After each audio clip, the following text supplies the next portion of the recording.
Good morning, mga mare, mga suki, mga friendship, mga sisi. Araw ng Sunday, syempre alam nyo na, pag Sunday, delivery time. Mas busy ako pag araw ng Sabado at Linggo. Kaya ayan,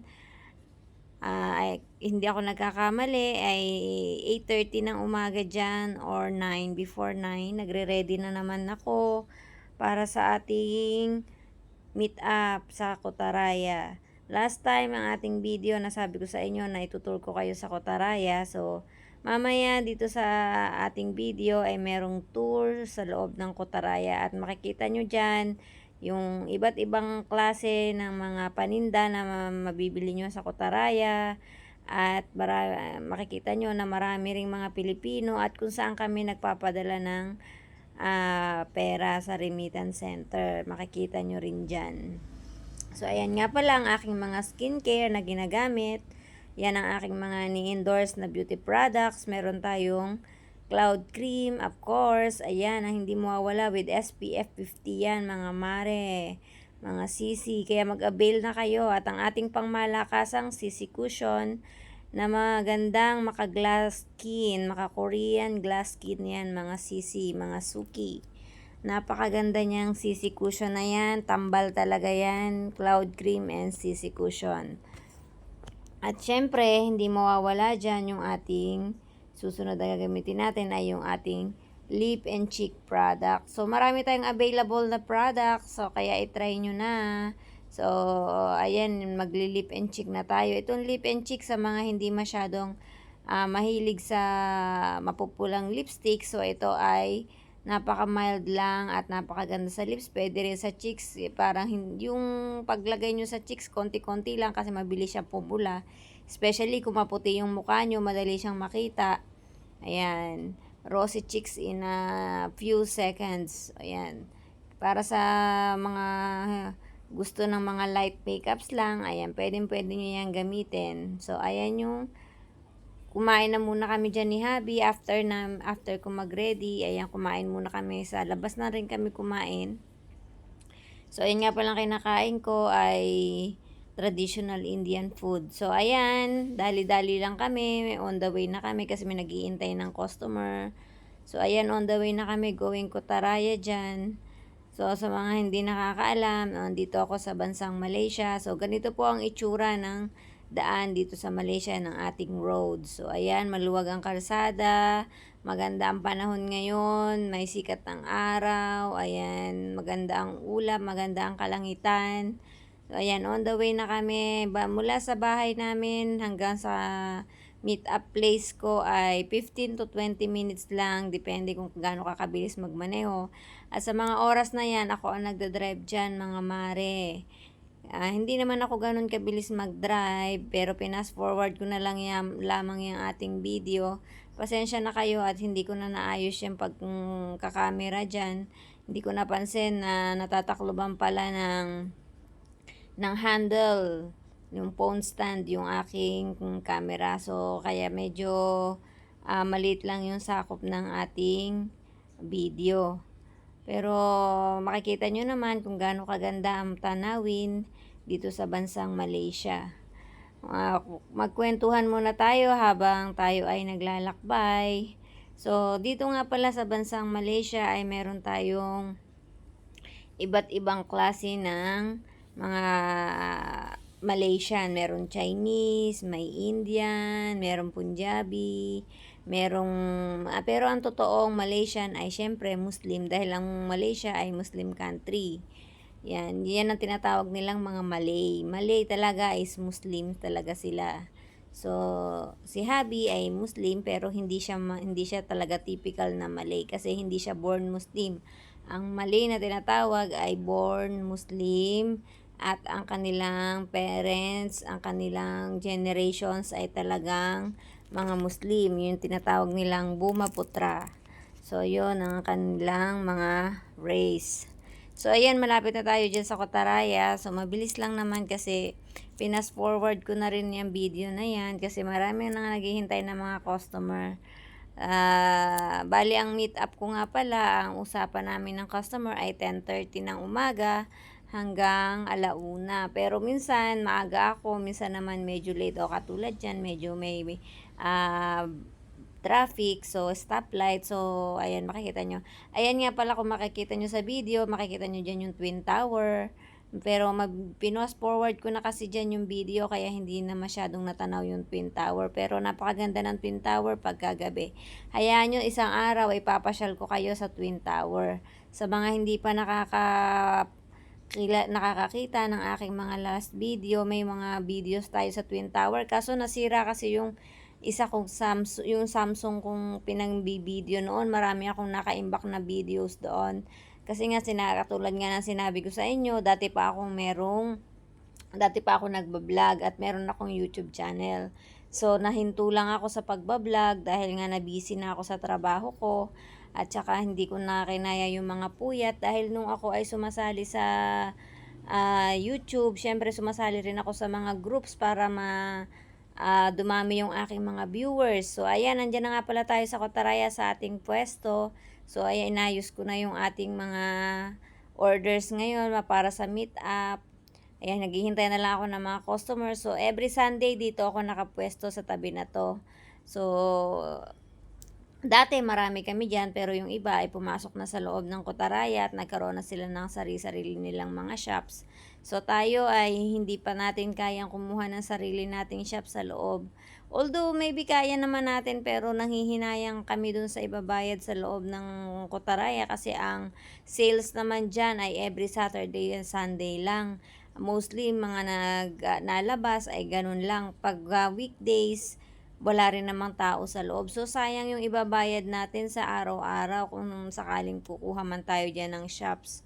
At katulad ko, nagtatrabaho ako, kung kumuha man ako ng shops, edi siya, hindi ko rin siya mababantayan. Si Habi naman, may trabaho din. So, wasted lang. At saka ganun din, magla-live ka rin naman sa araw-araw. Kaya bakit ka pa kukuha ng shops kung kaya mo naman i-live yung mga paninda mo? So, syempre, yung ibabayad mo sa shops, dapat tubo mo na lang din yun. Pero sa mga naglakas loob na kumuha ng mga shops, ay good luck sa inyong lahat at sana ay umunlad pa ang inyong mga negosyo. Syempre, dapat maging proud tayo sa kapwa natin na naglalakas loob na mapalago ang kanilang business at syempre, dapat suportahan din natin. So, bilang isang online seller, alam ko ang pagkapatakbo ng negosyo ay hindi biro. Una, nangangailangan niya ng kapital. Kapital ang unang-una kung gusto mong magnegosyo. Walang nagnegosyo ng walang kapital. Kung ikaw ay nagbabalak magnegosyo at ayaw mo maglabas ng puhunan, matulog ka na lang. Kasi sabi nga nila, kung ikaw ay magninegosyo, ihanda mo na ang sarili mo na meron kang ilalabas na puhunan. Yan, sa pagpupuhunan pa lang ay hindi biro, Katulad ko, ang mga tinitinda ko lamang ay sinasabi nga nila na bundle, kung mga ukay-ukay. Pero hindi nila alam yung presyo kung magkano. Sa natin, kung susumahin natin ang isang bundle, depende sa quality, depende rin sa kung gaano kadami, hindi rin biro yung presyo ng isang bundle katulad ng mga tinitinda ko sa mga example lang ko na lang, halimbawa, mga tinitinda ko ng mga blanket, binibili ko ng 90 kg yan na blanket. So 90 kg, ilang piraso lang naman yung laman niya, minsan 40 pieces yung laman, pero ang bili ko doon ay umaabot ng 850 ringgit or katumbas na sa pera natin ay nasa 10,000 pesos. So, isang bundle lang yun. Kaya, kailangan mapagkasya mo masambot mo yung puhunan. Siyempre, titingnan mo kung meron ka bang tutubuin kahit papano. So, ayan, unti-unti nang nagdadatingan yung aking mga customer dyan. So, maya-maya, after ng maubos yung ating meet up, papasok tayo sa loob ng Kotaraya at itutur ko kayo kung saan ako nagpapadala ng pera sa remittance center at kung ano-ano ba yung mga nasa loob ng Kotaraya. So, habang naghihintay tayo dyan, ay magkwentuhan muna tayo.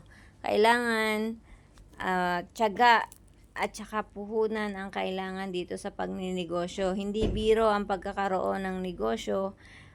Kaya naman kung wala kang tiyaga at saka wala kang puhunan ay hindi ka maaaring magnegosyo. Kasi sa pagbi-business, unang-una, kailangan bibigyan mo rin siya ng effort at puhunan. 'Yon ang dalawang kailangan mo. At saka syempre, samahan mo ng dasal at Siyempre, kailangan mo samahan ng dasal at pagtitiwala sa taas. Sabi nga nila, gawin mo yung best mo at nandyan si God para suportahan ka. Ayan. So, ayan, bali, anong oras na dyan? Naghihintay na ako sa aking mga customer. Normally, nagdadatingan yung mga customer ko is around 12 to 1 kasi minsan yung iba ng customer ay nagsisimba pa, so naghihintay talaga ako matapos yung simba kasi marami tayong mga kababayan na nagsisimba. So ayan, unti-unti na silang nagdadatingan. Yung iba naman ay nagsisend muna ng pera sa loob bago sila pumunta dyan sa akin. Normally sa loob ng Kotaraya una sila pumupunta kasi pag Sunday maraming tao, naghuhulog sila ng pera. So inaagahan nila at naiintindihan ko naman yung mga customer ko. Kaya I'm patiently waiting sa kanila hanggang sa matapos yung oras na minsan inaabot ako din dyan ng hanggang alas 2 kapag talagang yung customer ay nagsabi na darating siya ng ganong oras. So, binibigyan naman natin sila ng time para makahabol. Hindi naman tayo basta-basta pwedeng umalis kasi nadala na natin yung items nila. So, hassle na rin para sa atin na magdala ulit pa uwi. O pag sinabi ni customer na malilate siya ng mga 10 to 15 minutes, syempre kailangan natin siyang hintayin. So habang naghihintay tayo dyan, yung ibang customer natin na pwedeng nilalala-move na natin. At yung iba naman, syempre marami pa kaming 4COD dyan. Hindi lang yung nakikita nyo dyan at binababa ko yung 4COD namin ay hindi ko na ibinababa. So naka-stack na lang yung sa sasakyan. So, hindi ko na nga mabidyohan yung aming pagsi-COD dahil nga ako ang nagdadrive at ito namang si Habi ay ayaw naman yan mag-video kasi nga ayaw niyang ilantad kung sino-sino yung mga sinisi-COD namin at kung saan-saang lugar. So, hindi ko siya mapilit. So, ayaw niya rin ma-private din siya. Ayaw niya rin ng lahat ng detalye ay nalalaman sa public. So, naiintindihan ko rin siya kasi yung mga kapamilya niya is Facebook friend ko rin, ang mga pamangkin niya. So, makikita nila kung ano man yung i-upload ko sa aking Facebook accounts. Kaya naman, naiintindihan ko rin siya. So, ayan, yung katabi ko, dyan ako lagi umuupo. Pilipina rin niya, si Sis Janet. Ang asawa niya ay isang Malaysian din. So, ayan, tinuturo ko sa inyo. Diyan ako lagi tumatambay. Yung mga paninda niya is mga brand new. Mga brand new yan, mga Thailand, Vietnam. Ayan yung kanya mga paninda. Yun nga palang building na yun na nasa likod, yun yung Kotaraya. So, ayan, maya papasok na tayo kasi naubos na yung ating meet up. So, ubos na. O, ayan, papasok na tayo sa loob ng Kotaraya. So, itutur ko kayo sa loob. Ayan na, mga mare. Sa mga hindi pa nakakapunta dito sa Kotaraya, so, ayan po, meron tayong mga Filipino food dyan, halos mga nagtitinda rito, mga kapwa natin Pilipino is may mga asawang lokal, yung iba naman mga sabahan. So ayan, paakyat kami kung saan ako nagpapadala ng remittance. Kung halimbawa meron akong babayaran, meron akong papadala sa Pinas. Ayan, medyo mataas kasi ang palitan dito kumpara kung halimbawa magsisend tayo sa GCash, mas mataas ang palitan sa remittance center. So, dahil meron akong kailangan bayaran sa Pilipinas, papadala ko sa kapatid ko ng pambayad sa aking pinapa-install na tubig sa aking nabiling bahay.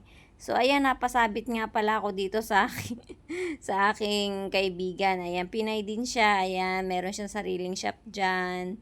Si Sis Marichu. Ayan, napakwento ako dyan. Kaya yung pagbibideo ko natigil.